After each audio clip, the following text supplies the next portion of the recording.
আজকে আমাদের ডেস্টিনেশন ছিল পানিহাটির মহোৎসবতলা ঘাট, ইস্কনের মন্দির আর শ্রী শ্রী অনুকূল ঠাকুরের আশ্রম।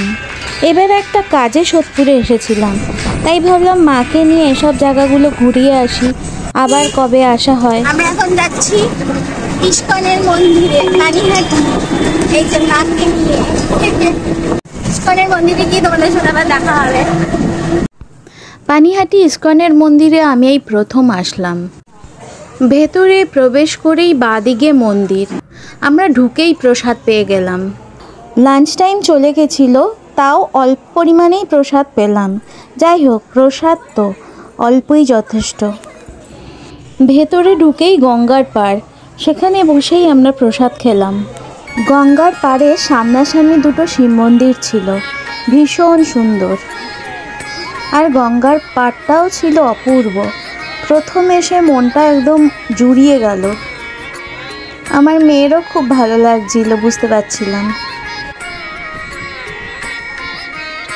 কিছুক্ষণ গঙ্গার পাড়ে বসার পর সন্ধ্যা আরতির সময় চলে আসলো।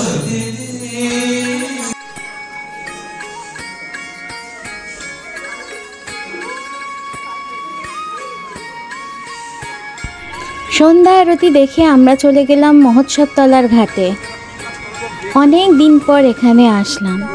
তোমাদের বলি, সোদপুরেই কিন্তু আমার জন্ম, তাই ছোট থেকে অনেকবার এখানে এসেছি। এবারে অনেক বছর পর আসলাম।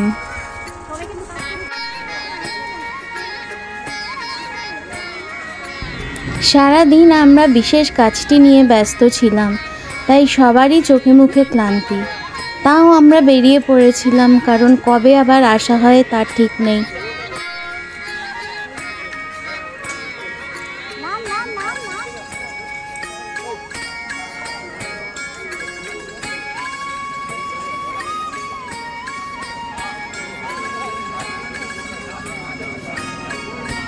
এরপর আমরা হাঁটতে হাঁটতে চলে আসলাম অনুকূল ঠাকুরের আশ্রমে। কিন্তু ভিতরে ক্যামেরা অ্যালাউ না, তাই বাইরের থেকেই যা একটু ভিডিও করলাম। পানিহাটি সৎসঙ্গে মায়ের সাথে এর আগেও আমি একবার এসেছি। এখানে ভেতরে ঢুকলে মনটা যেন শান্তিতে ভরে যায়। এত নিঃশব্দ, এত সুন্দর, কেমন একটা পবিত্র ভাব। এখানেও সন্ধ্যা আরতির সময় হয়ে এসেছিল।